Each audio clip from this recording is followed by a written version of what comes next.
Hi అండి, ఇవాళ వీడియోలో సింపుల్ అండ్ ఈజీగా రోడ్ సైడ్ దొరికే ముంత మసాలా ఎలా చేయాలో ఈ వీడియోలో అయితే చూసేద్దామండి. ఈ ముంత మసాలా నేనైతే మరమరాలు తీసుకొని చేస్తున్నానండి. ఎక్కువ ఇంగ్రీడియంట్స్ వాడకుండా ఇంట్లో ఉన్న వాటితోనే సింపుల్గా అయితే మా ఊరి స్టైల్లో చేసేస్తున్నానండి. ముందుగా ఒక మిక్సింగ్ బౌల్ అయితే తీసుకోవాలి. అందులో నేనైతే 2 కప్స్ అయితే మరమరాలు తీసుకున్నానండి. మనకి ఎంత క్వాంటిటీ కావాలో అంత క్వాంటిటీ తీసుకుంటే సరిపోతుంది.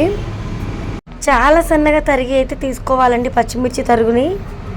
అలానే ఉల్లిపాయలు, టేస్ట్కి సరిపడా ఉప్పు కూడా తీసుకొని 1 టేబుల్ స్పూన్ కారం అయితే యాడ్ చేసుకోవాలండి. ఎందుకంటే మనం పచ్చిమిర్చి యాడ్ చేసాం కాబట్టి కారం అనేది తక్కువ వేసుకోవాలి. అలానే సన్నగా కట్ చేసి పెట్టుకున్న టమాటో ముక్కలు కూడా వేసుకొని 1 టేబుల్ స్పూన్ ఆయిల్ వేసుకొని పల్లీలు అయితే వేయించుకొని తీసుకొని అయితే వేసుకోవాలండి.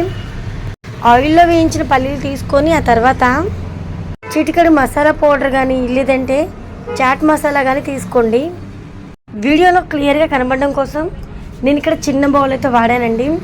అందులో మిక్స్ చేయాలంటే కుదరదు కాబట్టి నేను ఇక్కడ పెద్ద గిన్నెలో షిఫ్ట్ చేసుకొని ఈ విధంగా కలుపుతున్నానండి.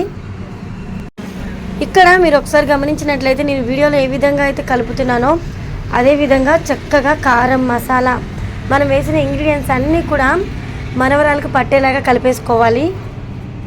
మనం ఎంత బాగా కలిపితే అంత మంచి టేస్ట్ అనేది యాడ్ అవుతుందండి.